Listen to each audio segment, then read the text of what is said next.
Good morning. Thank you for joining us here today for the open forum on addressing service delivery barriers for diabetes and staff burnout during COVID-19.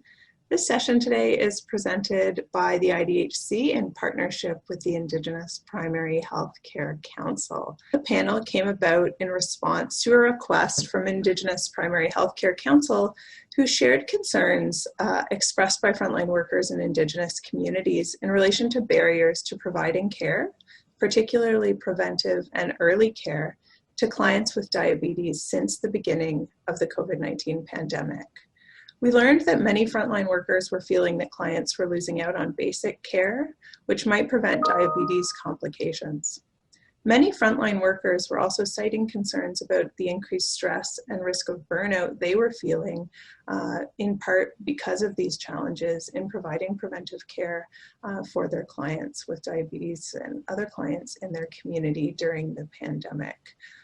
So while we know that there may not be easy answers to a lot of these concerns, we've convened this panel today in hopes that we can share our knowledge and share our experiences and offer suggestions that might help frontline workers and communities to better support their clients while also maintaining their own wellness. We have with us Grandmother Renee Thomas Hill, who is of the Cayuga Nation Bear Clan from Six Nations of the Grand River Territory. Renee is one of our beloved elders here at the IDHC, and as a Haudenosaunee woman, Renee is charged to pass on the teachings of the Haudenosaunee way of life and the message of peace, power, and righteousness.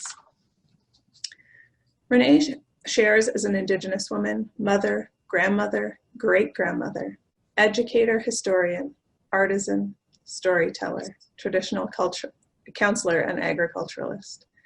Her walk in life is to share awareness and the uplifting of the spirit through the teachings of our mother, the earth, and understandings of a good mind. Welcome, Renee. We also have with us Lindsey Koch.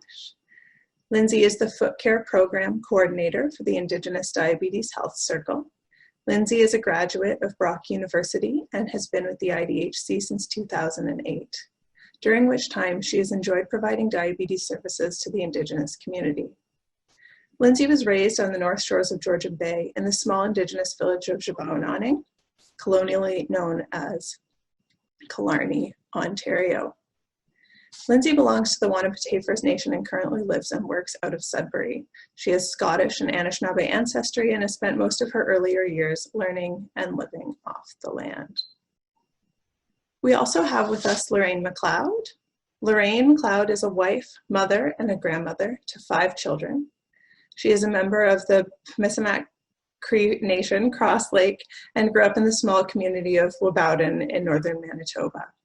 Lorraine has been working as a registered nurse for over 38 years, and she is currently working with the Diabetes Integration Project and is the Associate Director of Diabetes Care and Research with the First Nations Health and Social Secretariat of Manitoba. She has been working in First Nations health for 21 years in various capacities. Lorraine is committed to working towards improving health services and the health status of First Nations population in Manitoba.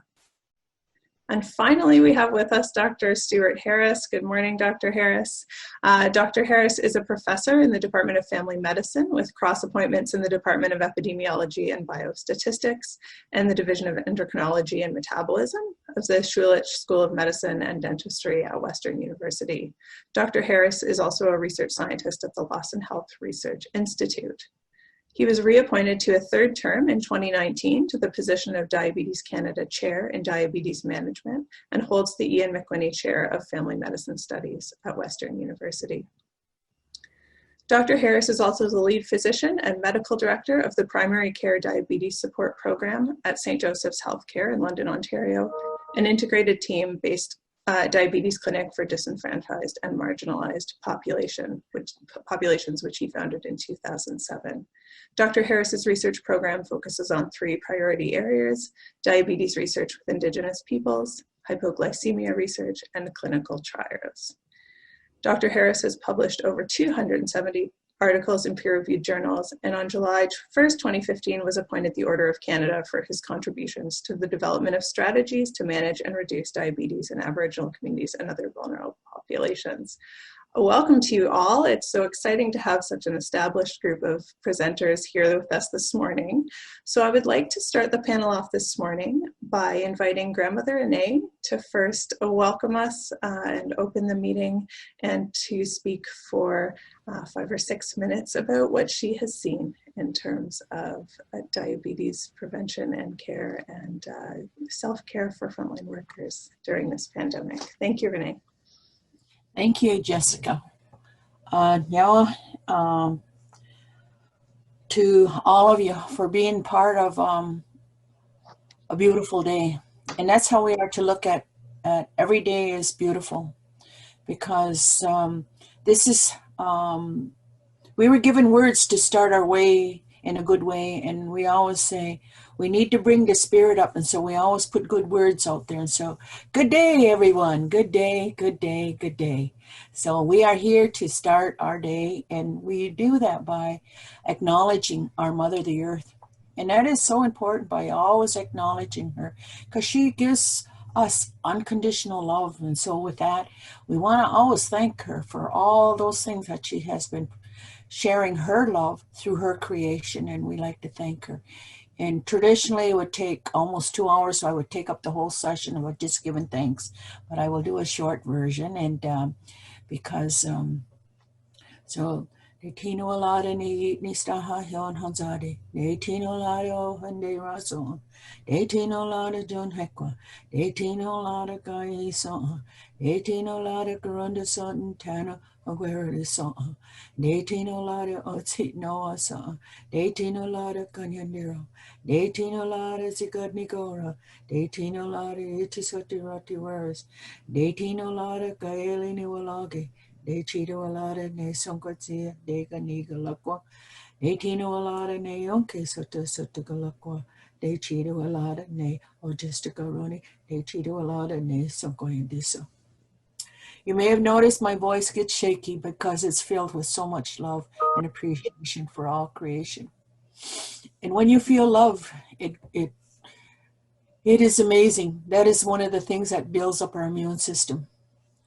And so as a grandmother and a great-grandmother and as a mother, I have been surrounded in love by our community and our family, and it was because of the grandmothers that made us resilient. Grandmothers have given us that, as you say, that spirit. Don't give up, because in our creation story, it shows how this woman came to from Skyworld, and she came and she had nothing.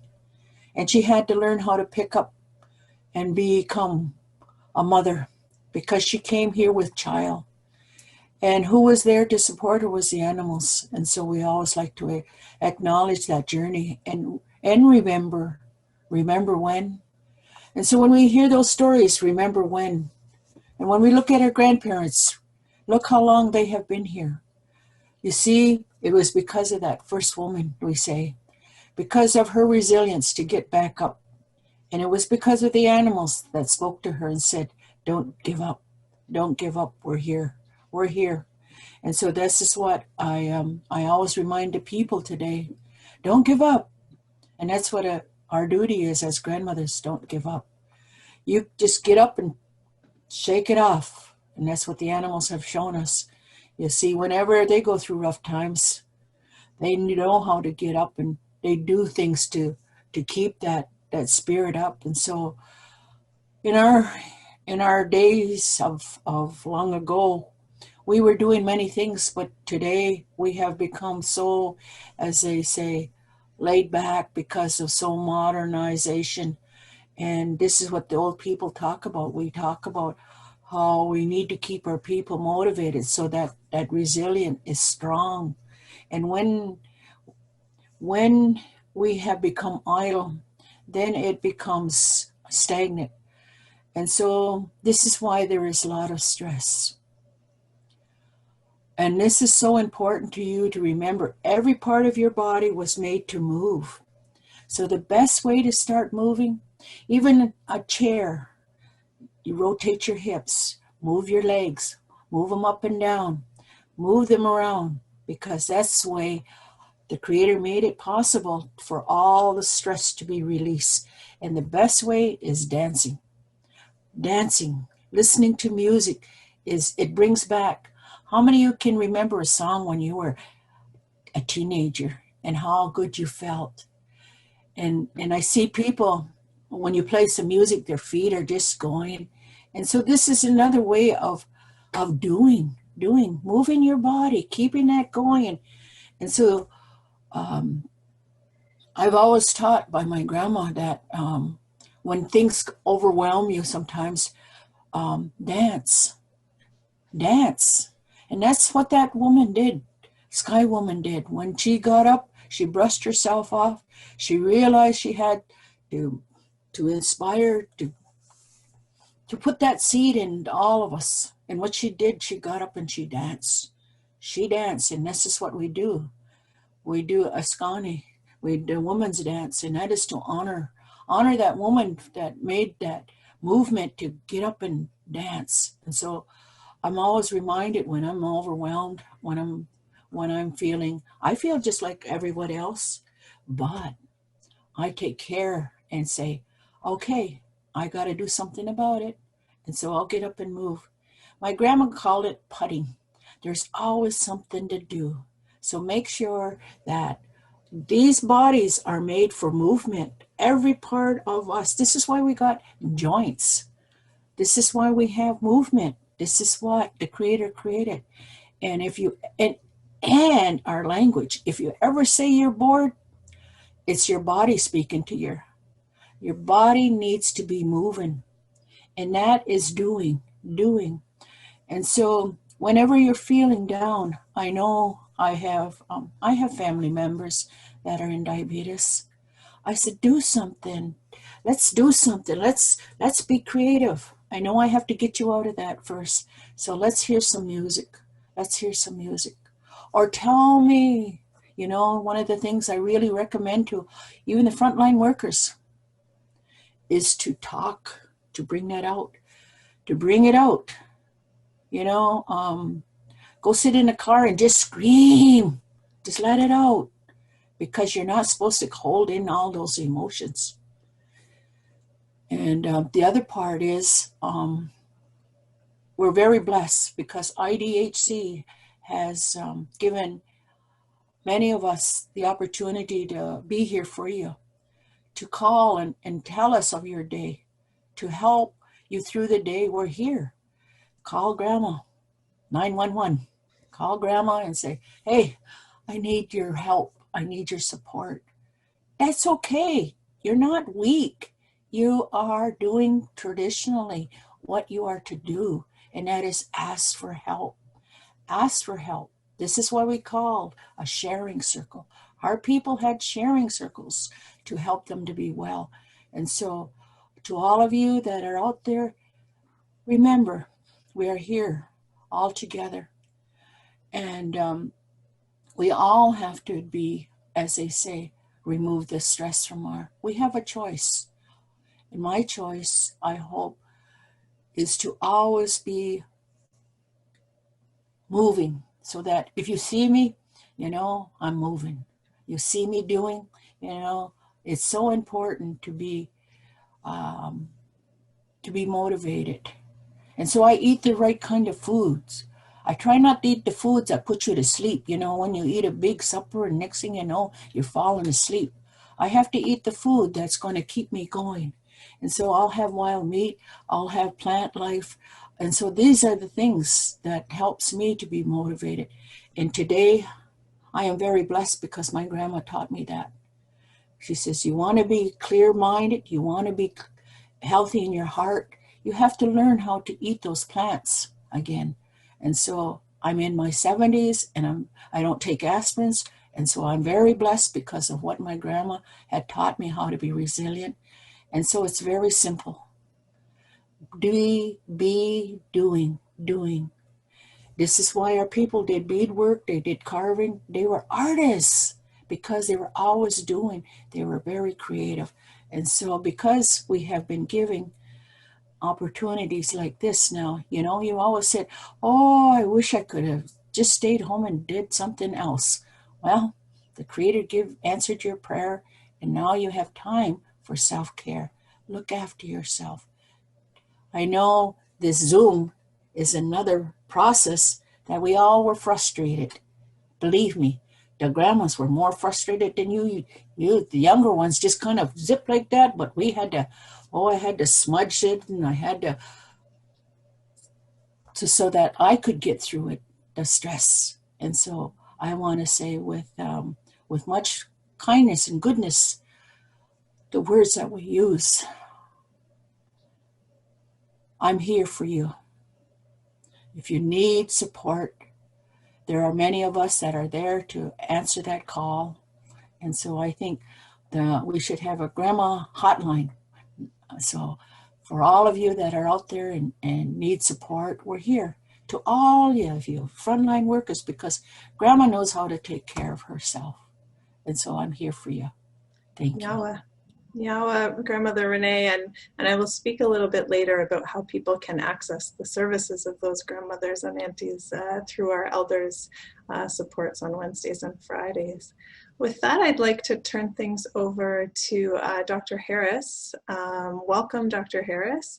I wonder if you'd like to tell us a little bit about some of the things you've seen and experienced in relation to challenges perhaps in providing diabetes care during the pandemic. Sure.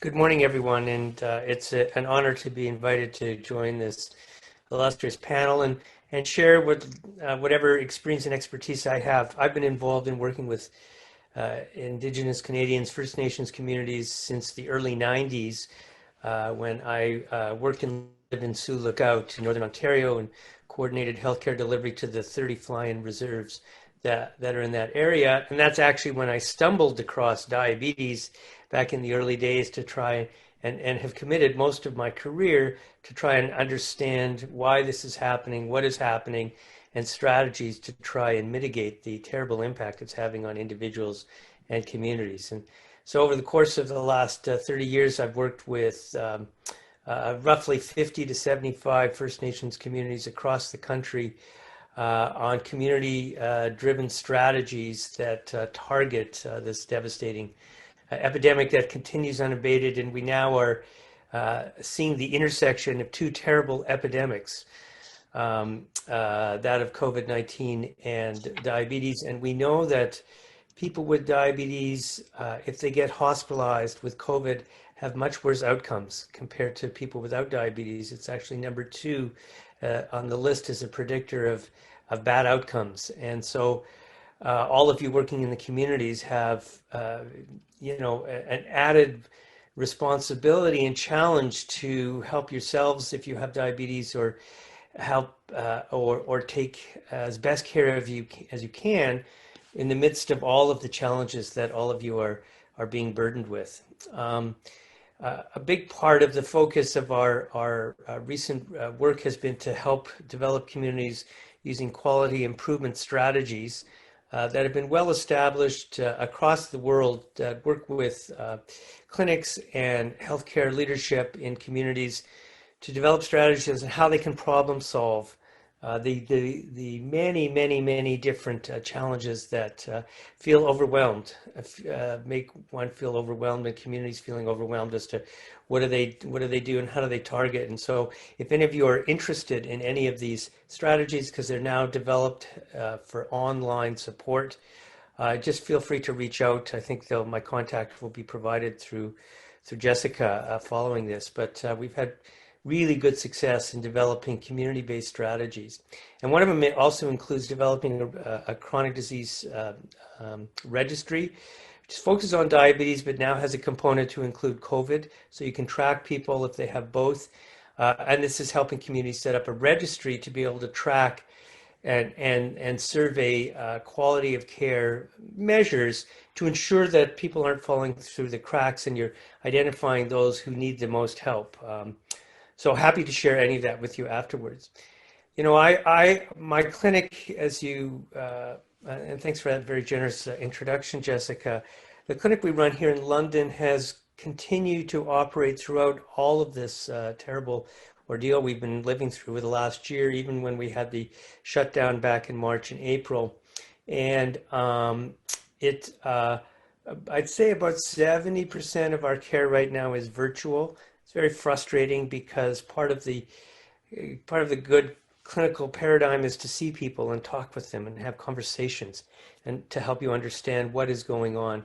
And Lindsey, you might be interested that our clinic includes a wound care program. And it's been interesting to see what's happened with COVID with wound care, because some people whose wounds were never healing because they're stuck in their house and not walking about, we've had actually quite dramatic improvements in wound care. And the flip side is that we've seen much worse outcomes because people aren't accessing care. So I think one of the challenges facing people living with diabetes, Indigenous or non-Indigenous, is access to care. Because of the restrictions, people can't access laboratory work. Many clinics are only operating virtually. And people are really getting lost through the cracks. So for chronic diseases like diabetes, in which the outcomes are best for people who are seen and monitored on a regular basis, to see how they're doing with their blood sugar control, their blood pressure, are they developing any wounds, how are their kidneys functioning, are they getting regular blood tests to kind of help monitor that, are they getting the support and encouragement and reinforcement of their approaches to managing their diabetes, whether it's lifestyle or medications. A lot of that has just either stopped in many locales or has really broken down. And I think one of the challenges we're going to have, even with the miracles of modern day immunizations, we're frustrated right now with the access we're having, but we will be swimming in immunizations come this spring. There's so many that are coming, and it's a modern day medical miracle that we have these within under a year. Usually take 10 years to develop these, and they look really good, really encouraging. But we are still going to be living with the realities of COVID, which is not going to go away with the vaccines. This whole issue around the need to protect people. We're not sure how long vaccine protection will work. We know for 6 months for sure, but it may be an ongoing annual type of vaccine that people will need, like the flu shot, to take care of the mutations or the changes that are happening in the COVID virus. But we know COVID is here to stay for the foreseeable future. So as we hopefully emerge out of this second wave somewhat or not, we have to come up with strategies to help look after people with diabetes while this is all happening. And that starts at the community level and with the leadership and the support of workers, healthcare workers, who are exhausted by all of this. So we need almost new ways to kind of tackle this. And that's what we've done in our clinic. That's what we've developed with our experience in the programs we've developed for communities. I'm just submitted a manuscript looking at the impact of COVID on diabetes care from people's perspective. We have a big study going in the United States. And early on in the disease, we already were seeing people with issues around food insecurity, people saving their medications and not taking them because they couldn't access their healthcare team, not being able to do the proper lifestyle, people running out of food and money and healthcare supplies because of COVID. And that's going to stay with us for a while. So I think this is a great idea to have this, to allow this forum for people to share ideas and their challenges. And hopefully coming out of this will be some important tips or opportunities to get rejuvenated in your strategies and your belief that you can do something, because that's the most important thing at the end of the day, is that knowing that you can help people and change the what seems to be this terribly negative ongoing helplessness that COVID-19 situation has put us all in. Thank you so much, Dr. Harris. That's a great perspective. I am going to open it up to to the participants now to drop some questions in the chat box if they have any. Both Dr. Harris and Grandmother Renee will have to leave us before 10. So if you do have pressing questions for them, I encourage you to pop them in the chat box right now. But we do have one question lined up from the beginning that says, as a person who is living with diabetes, I wonder about food sovereignty. How we are able to supply foods that do not promote diabetes. And I think that speaks a little bit to both what Dr. Harris said about kind of creative strategies for ensuring that people have access to food and things, as well as what we're hearing a lot in the Indigenous community about taking back ownership of the food supply. And so I'd invite either of you, Grandmother Renee or Dr. Harris, if you have something to respond to. Okay, Renee? In our community, they promote garden planting box, and in our community, garden has come back greatly, and they also, because of those of that opportunity, we also have a market in our community now. We don't have to go outside our community. And today from 3 o'clock till 5, they have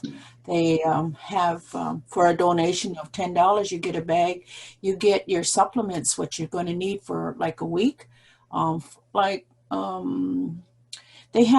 returning back to our original foods, the root foods, and that is like turnips and parsnips and cauliflower and all those plant lives. And so cabbage, the food that we need for winter to be making soups.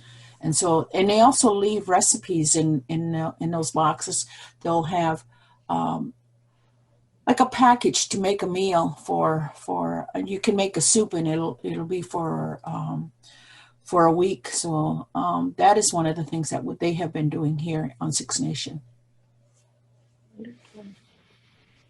Yeah, that's something we've also been working on here at IDHC, is looking at that wraparound care. So not just providing a foot care kit per se, but also trying to provide some access to something like a wild rice salad or something like that we can bundle and ensure that people have access to those different aspects of care.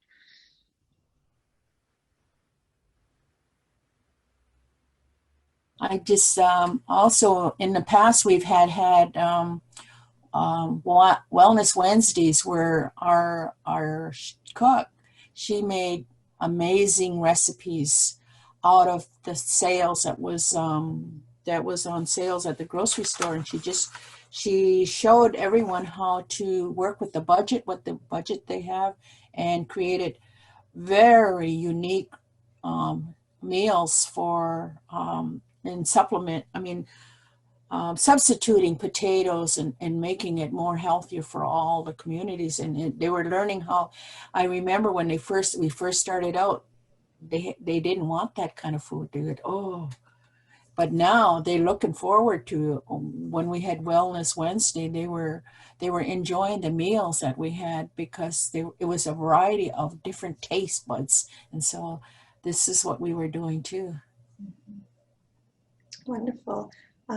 Okay, I don't see any questions in the chat box. Dr. Harris, mindful of time, I didn't know if you had anything else you wanted to speak to before I introduce Lorraine. No, I think this is a great opportunity, and these kinds of discussion forums are really important for people to feel that their issues are being heard.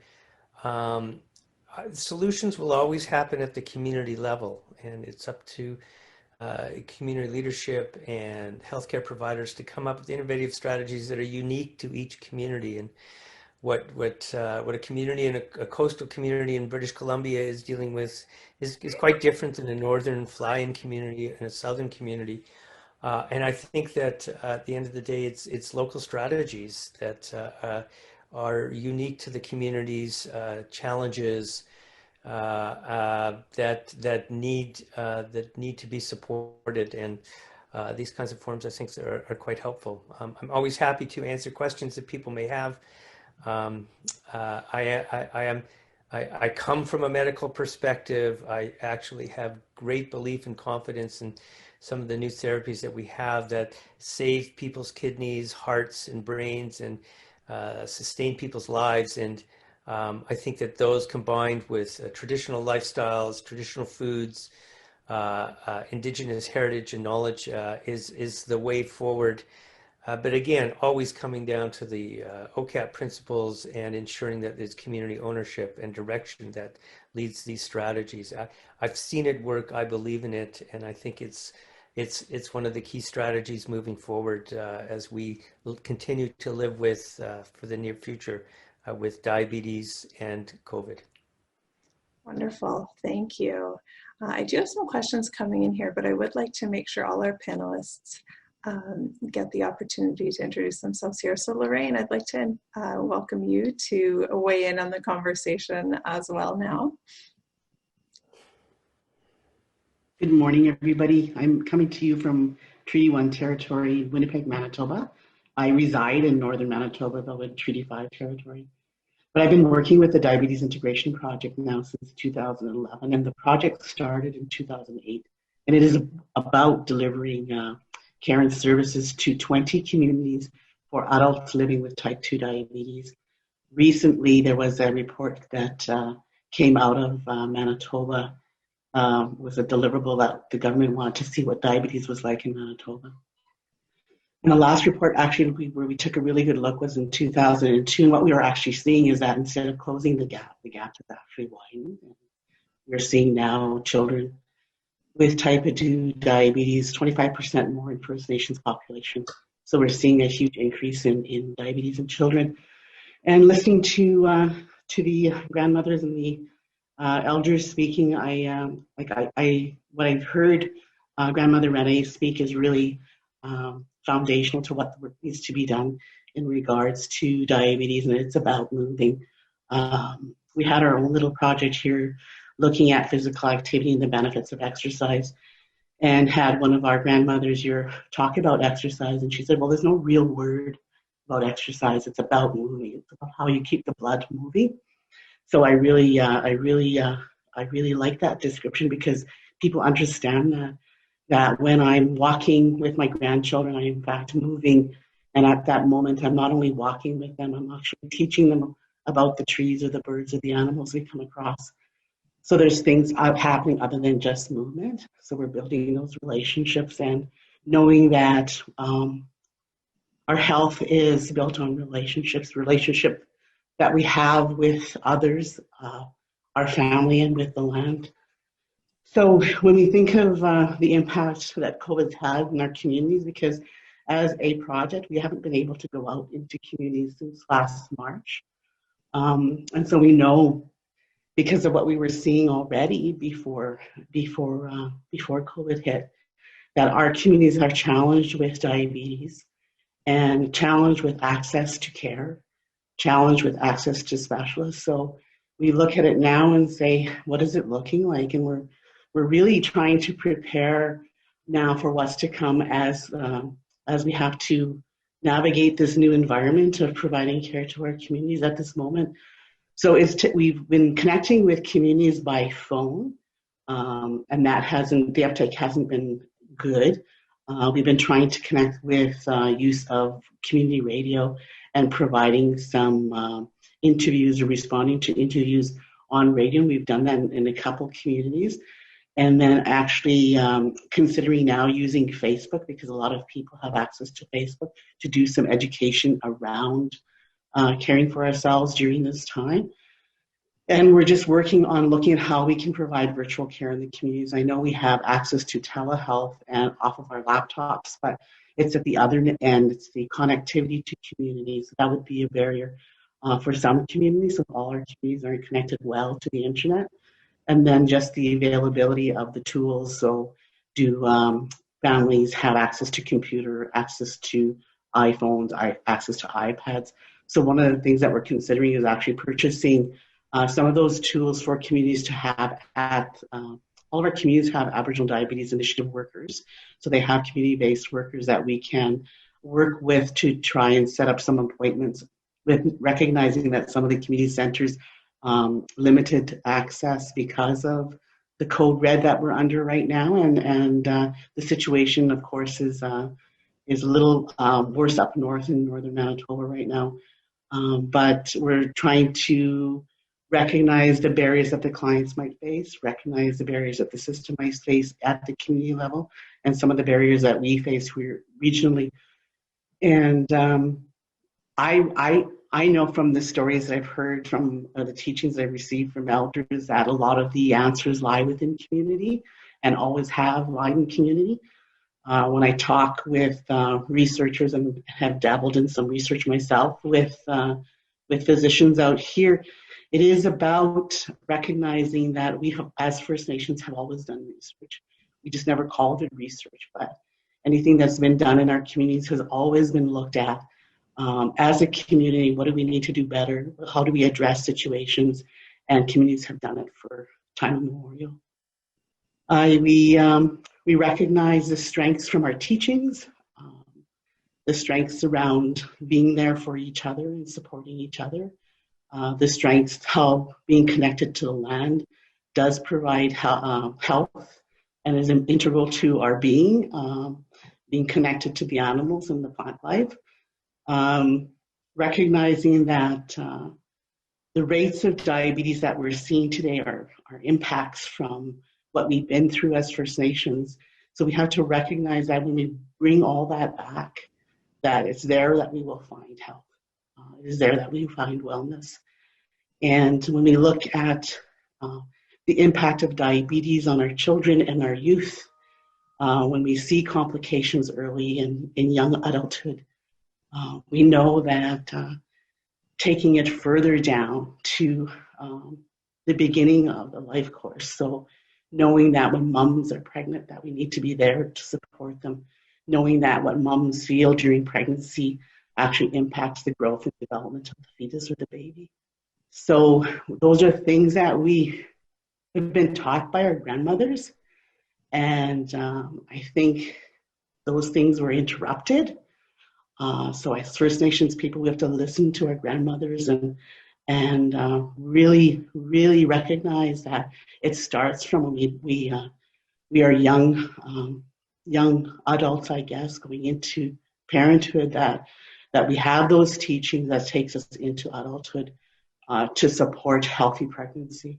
And that's for dealing with it across the lifespan, and the support that we need from childhood, youth, adulthood, and then when we're elder, and then even preparing for going into the next journey.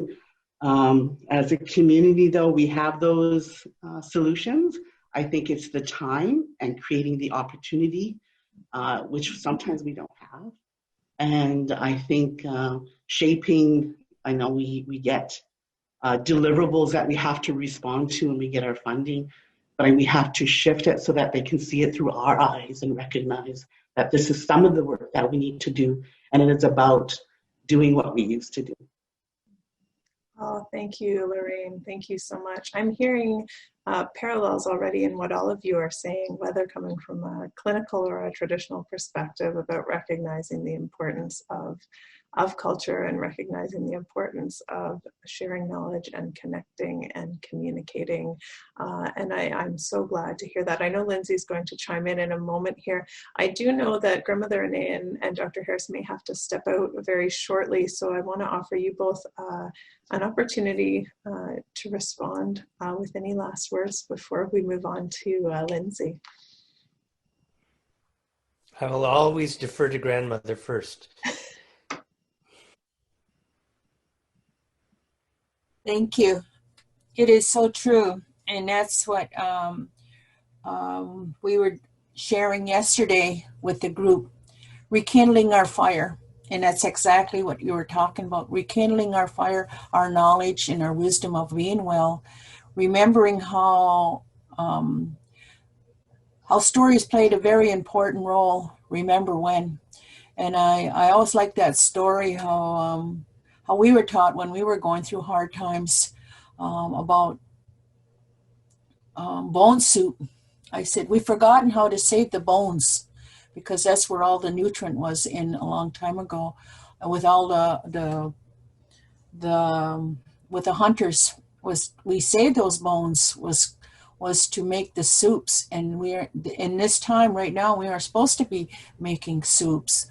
There is and there's still a lot of those plant lives, like even we need to return back to those plant life that original people have already ate. And we just have to bring that back into our diets. This is why we're having to have feasts, is to have our bodies reconnect to those original foods that we used to eat, without the salt and without the milk and without the sugar, all those foods that we used to have. We had sweeteners, we had all these things to make it very appetizing. And we just need to remember when we also went through lean times in the past. We've had epidemics, we have pandemics, and all throughout generations, and each one had to learn their they had to recall, how did we get through this before? How did the grandmothers get through this before? And so now the knowledge is returning back to preparing. And teas are, people are saying there's not food out there. Well, most of the food will come in a liquid form, and that's why we go with soup. So teas are very, very good, and all those plants are in your community, they're around you. So these are the foods that you can use, but I know some of them have been contaminated very much. And so one of the things is that I always say, in ceremony, we always treat the food with sacredness. So when you do that, it remembers their instructions again. It's just like us, the broken spirit people. We have to restore their spirit. And so this is one of the ways that we would do in ceremony, was restore the spirit of that food, so that this is why food came from the sky world, was to show us how to be well. And it was to all these foods like beans, all these foods that don't need refrigeration. These are the ones that we're going to have to return back to. So I want to say thank you. Grandmother Renee. Yeah, before I head off, just a couple of comments. I think that, one of the things, I've had the honor and privilege of working with many communities across the country. And one of the things that has always struck me consistently is the resilience, determination, and courage, particularly that comes out of individuals and communities, and the strength that communities bring. And I believe that you will all get through this. You will see the other side of the door and get back on your feet. And you just need to believe that, and hopefully find ways and means within your communities to help do this. I'll have my staff person send to you, Jessica, the information that people can look at online of the programs, the registry, the CEDAR registry that we've developed, as well as the programs that work with communities to help them figure out how to get out of these challenges, how to overcome and feel confident that they are making a difference, because these times can make us all feel completely overwhelmed. And I think Canadians, Indigenous and non-Indigenous alike, share this in common right now. We're all feeling so desperate and lost and alone and isolated. But I'm optimistic. I know that we will overcome, and with small pieces of success, it's what renews our confidence. So I will share that with you, Jessica, and you can send it out to participants. And now you know how to find me. So I'm happy to provide whatever knowledge and experience that I have to support my Indigenous fellow humans across the country. Oh, wonderful. We're always thrilled to have access to more resources, and I will look forward to seeing that cross my inbox, and we'll make sure it gets sent out to those who joined us today. I'm already getting some thank yous there in the Q&A for you. So thank you, Dr. Harris. Thank you, Grandmother Renee, for spending this part of the morning with us. I hope we'll have you both back soon, and I hope you go on to have a wonderful rest of your day. Thank you. Don't forget, spring is coming. It is. Okay, bye now, everyone. Bye. Thank you. With that, I'd like to turn things over to Lindsey. Lindsey, thank you for patiently waiting for your turn.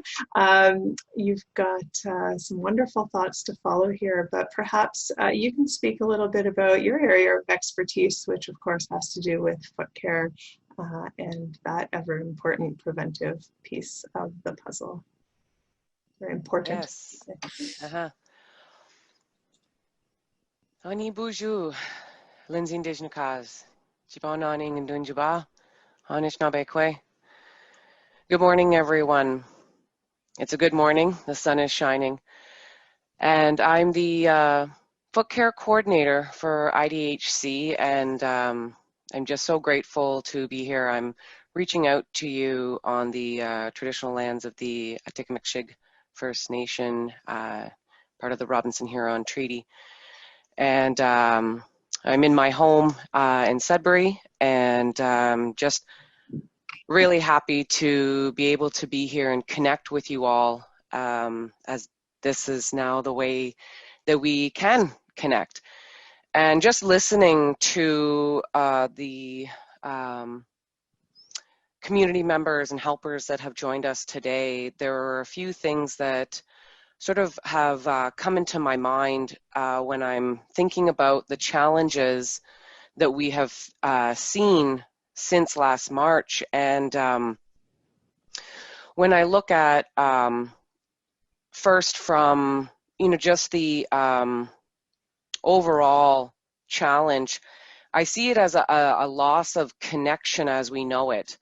And not only the connection with other people as frontline workers and supports, but also it's other connections that we would often turn to. With everything of our being, there's always an energy out and an energy in. There's always that exchange happening. And the energy reciprocity has been restricted in so many ways. And us as our physical, mental, spiritual, and emotional being, we have experienced a disconnect in our, I would say, regular ways of being able to have that movement of energy. And with that, I've seen there's certain times where sometimes people feel like there's so much energy building up and they don't know what they can do about it, or there's that loss of energy where you're experiencing that burnout and there's just, you're giving so much, but how are you taking it in? And on a whole, I think the most challenge that I see with that is there is a transition period that we've been going through, and the challenge part is moving through that transition onto the new ways, and maybe even returning back to ways that we may not have been practicing, our ways of connecting with each other. Our virtual presence has been there with each other. Telephone, I find sometimes is a good way to connect. However, not a lot of people are on that. And I often start thinking back, okay, well, what did we do before? How did we connect before? And it's not just with people, but with everything. And I think putting on a new sort of cap of framework to look at ways to connect with other people, ways to connect with our other spiritual helpers, our physical helpers, to look to ways that we can strengthen those connections with each other. I find within a spiritual connection, going out every day and giving gratitude and just speaking out and allowing my energy to be spoken out into the world as to what I am grateful for, what I am thankful for, as as an Anishinaabe on this Shkagamekwe land. What am I thankful for? And allow my energy to come out and to speak to that in order to help balance the energy within myself, so that I can try to have that energy now for to encourage others to have that healing and to have that energy balance, because there has been that shift of energy. And it brings me back to my last fast with my healer, who I have been learning from since 2013 in regards to spiritual healing, spiritual development, and plant medicine therapy. And she told me then, Lindsey, a shift is coming and you need to be prepared.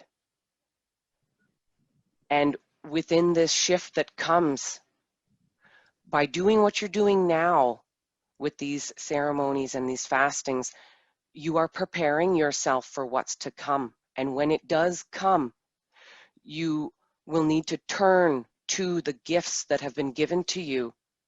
Pull those gifts out on the spiritual, mental, emotional, physical part of your being.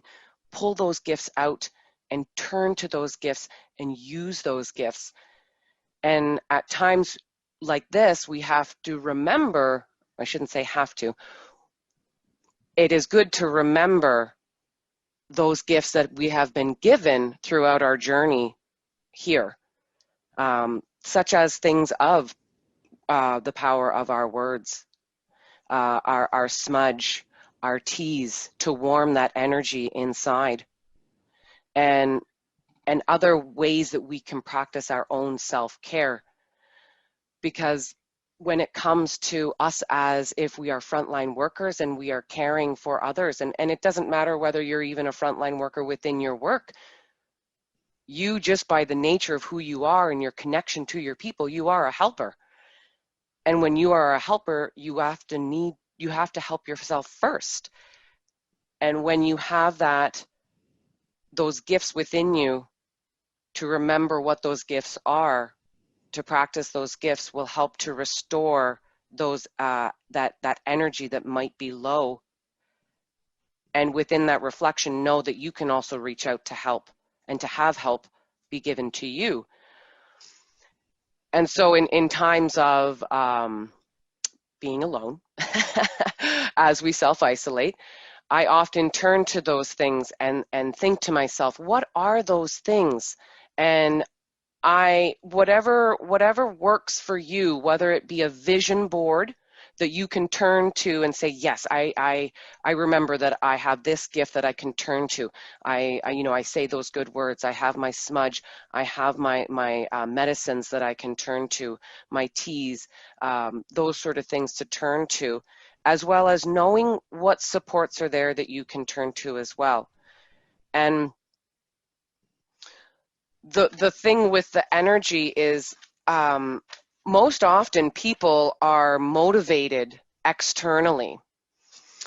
And because of COVID, that has restricted a lot of external motivation. That face-to-face isn't necessarily happening anymore. And we are transitioning to other ways to motivate. And if there is no other ways, or we do not see that, oftentimes that is when our wellness within our emotional, mental, spiritual, physical starts to experience a strain.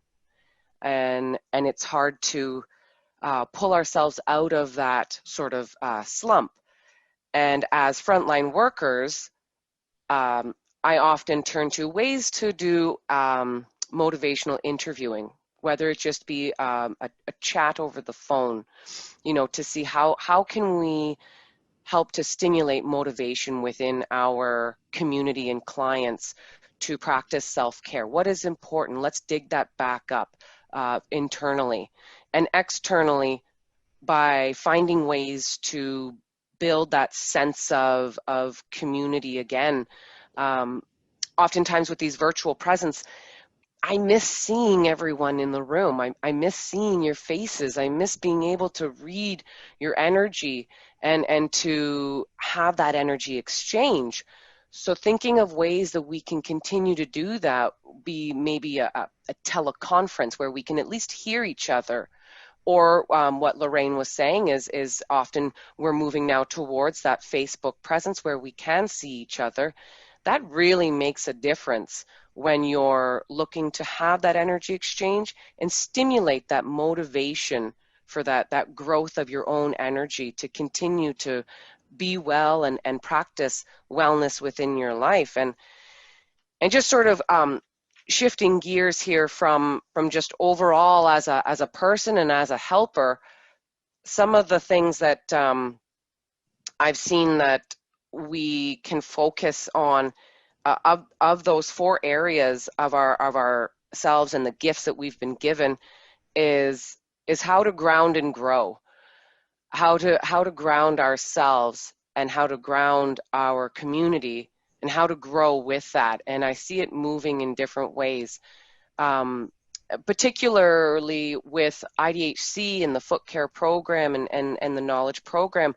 We have worked hard to try to ground our frontline workers in a way of giving them more to root down to in capacity building, with offering training and support to give them more tools in their toolbox.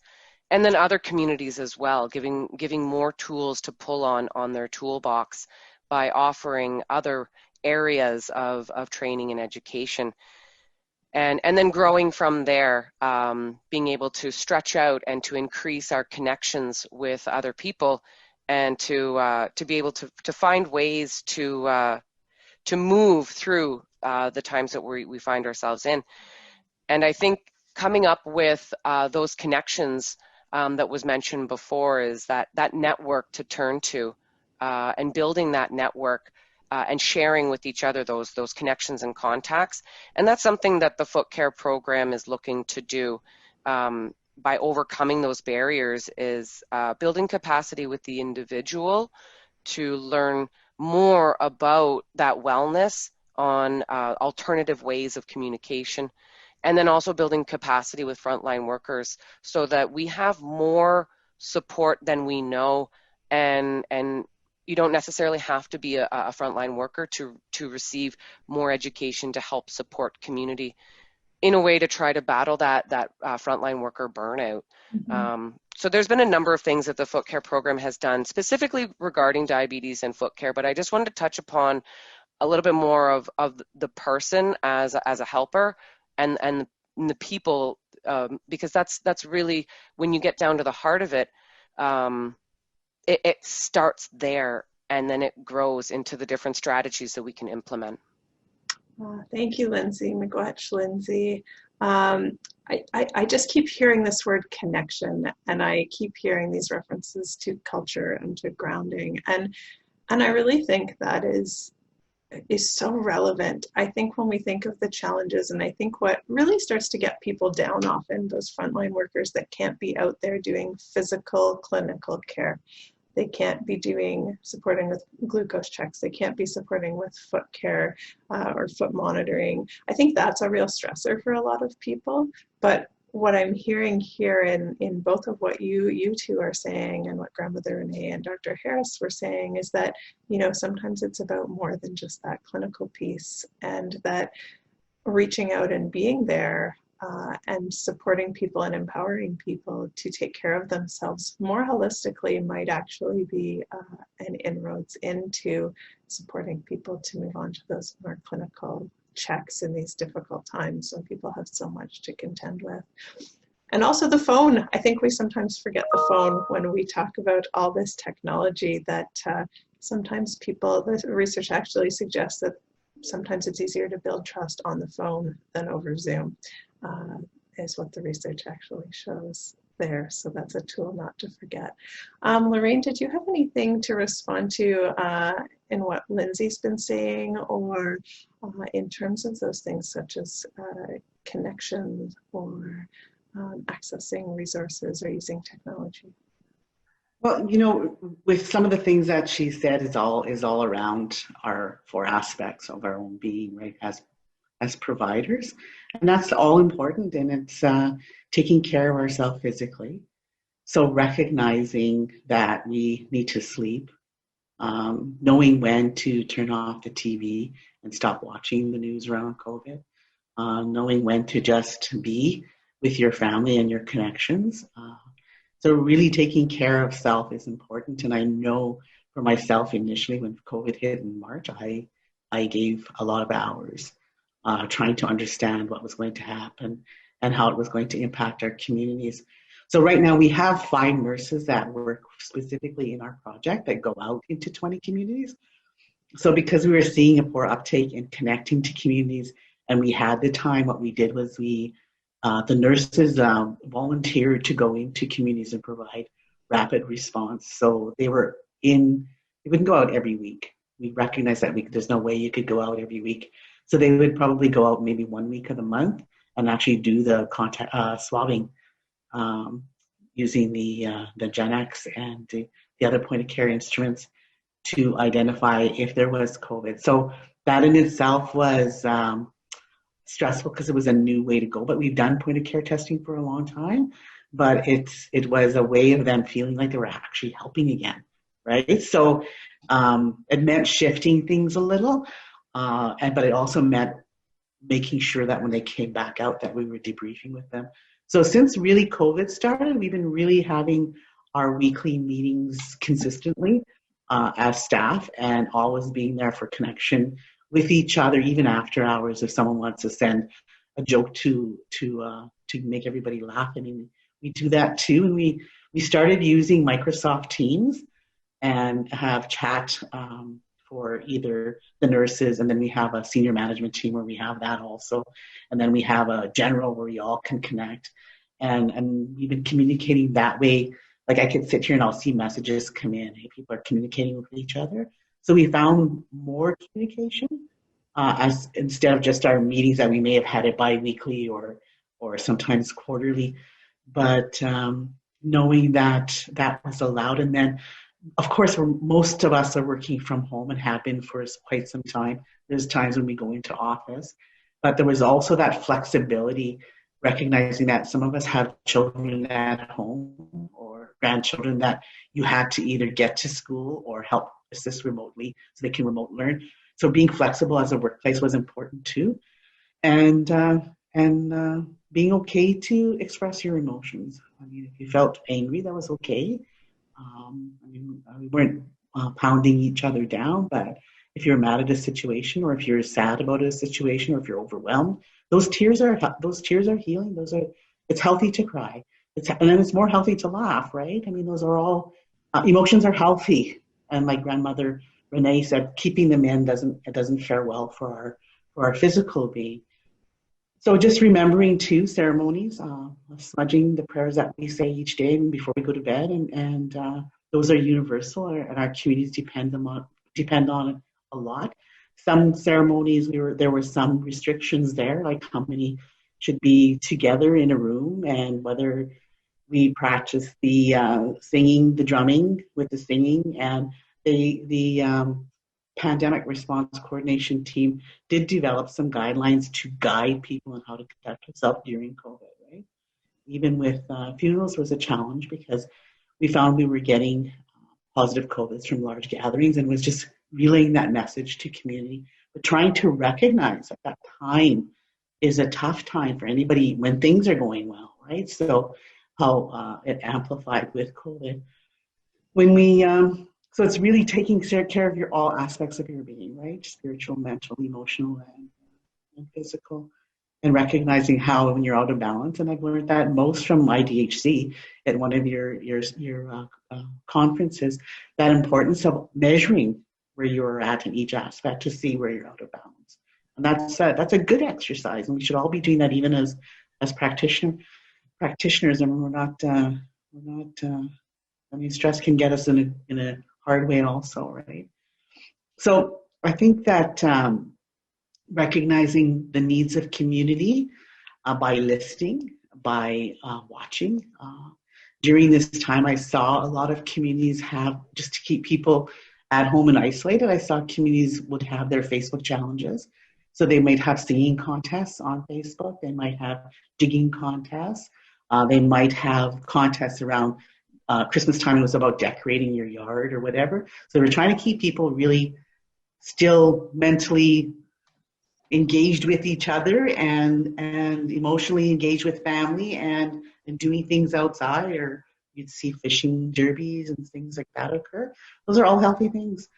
Anytime I see there's an opportunity to connect to land, I think is a healthy step, and I would encourage that from our communities. Have those fishing derbies. You can socially distance, and then the teachings around sharing what we take from the land. So some of those things are really healthy responses for communities. Thank you. Oh, it's been so wonderful, everyone, this morning, and to get these really uplifting messages. I think I needed it today. I think we're all, many of us, in a similar boat as we move through this pandemic and through the challenges that come along. I just want to say one more thing that came across my mind as I was listening. So when COVID came and we were getting some monies to support communities, we would make packages. So communities where they might get a thermometer, they might get cleaning supplies and whatever. And as I was sitting here, I'm going, one of the most important things that I believe people can do too for their managing their diabetes is to know what their blood sugars are. And have we checked with community members to make sure they have access to the supplies they need, glucometers and strips. And I was thinking, wouldn't it be a time now to have those packages made where we can deliver some healthy, maybe some recipes and some content like for soup and some strips and some glucometers, and say, here, this is how important it is, and invite them to a webinar or in community radio or Facebook, whatever they use for communities. And that just came to me as we were sitting here, because we need that encouragement for people to recognize that they have to take care of themselves. Absolutely. Yes, and if I could just weigh in there, Lorraine, like what you speak of is really important, because as we isolate at home and as community members, it actually brings a smile to your face when you got a little package coming to the door and you open it up and it's a gift of so many different things. And when COVID first happened back in March, we had to pivot a lot of our outreach services at IDHC. And one of those that we would do is we would go into the community and we would educate and provide information and have cooking classes with community members. Well, we had to go back to the drawing board in essence and say, okay, how do we do this now? And what our diabetes wellness workers started is doing these cooking classes and shipping out these bundles of your dry goods and a recipe to work off of, so that you could make your own just from what was shipped to you, and then just a few things that you would have in your household.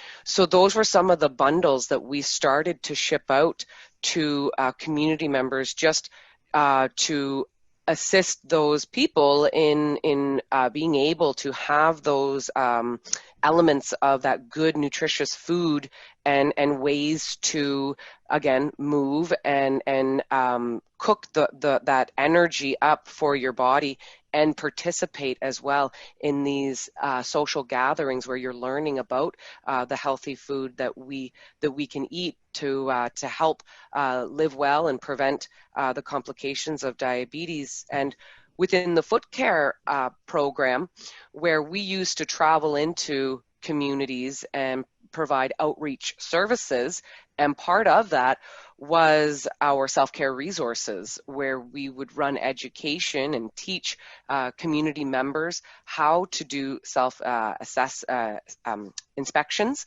and how to perform daily foot care. We weren't able to do that. We weren't able to physically go there. So what we started implementing is a broad promotion of our resources that can be ordered for those for those organizations and partners that do the drop-offs or that are wanting to do those deliveries. And we also, regarding our ongoing clients that would normally receive that physical preventative treatment every 6 to 8 weeks, we implemented a consultation virtual visit initiative where all of our foot care nurses would do those consultation calls and touch base with those clients to see how are they doing at home, what are their needs right now, and perform a needs assessment on whether they need to be referred out to a site. And then what elements do they need from our program in regards to self-care resources to better assist them at home? And we started sending out those packages for them, all that have those key tools to perform their own self-inspection and to do their own self-care. So in a way, trying our best to support the clients while they're at home by connecting with them and sending them all those good things that they can open up and to start using in their daily care. And we found that that's been very successful, even though the landscape has changed. You know, every time you turn around, the landscape's changed again, and now we're in another lockdown. So we kind of have to take that in and see how we can roll with that. So, and we found that connecting by telephone and by virtual and Facebook has been very successful.